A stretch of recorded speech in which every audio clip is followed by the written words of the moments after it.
Hello বন্ধুরা, দেখতে পাচ্ছ এটা কি? এটা হচ্ছে ঘোড়ার গাড়ি বলা হয়। আগের যুগের যারা নাকি রাজারা ইস্তেমাল করতো, এখানে বসে বসে ঘোড়া বেঁধে এখানে বসে বসে ঘুরতো। 500 টাকা কি? উপরে দুইটা সিট আছে, হাত দিলেই 500 টাকা। সেই সিটে বসে আমার ওই যে ঘুরতো। গাড়িটা, বেলজিয়াম গাড়িটা, দেখো কত লোক। বেলজিয়াম গাড়িটা আমার। এখানে হাজার দুয়ারেতে যারা নাকি মুসলিমদের ঈদ ছিল, ঈদ শেষ হয়ে গেছে, পরের দিন ঘুরতে এসছে। তোমাকে আগে দেখাচ্ছি, এটা হচ্ছে আগের যুগের গাড়ি বলা হয় এটা। দেখো রাজারা এখানে বসে ঘুরতো আগের যুগে। এখন তো দেখা যায় না এরকম গাড়ি, অনেক পুরানা মডেল বলা হয় এটাকে।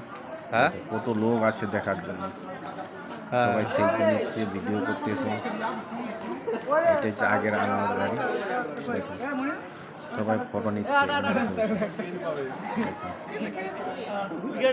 কিরকম দেখতে দেখা যায় না আগের আমলের গাড়ি।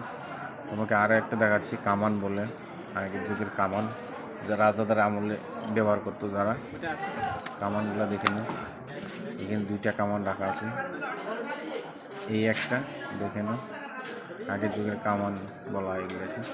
এই সাইডে একটা রাখা আছে, এই দেখো কামান বলা হয় এটাকে, দেখছো?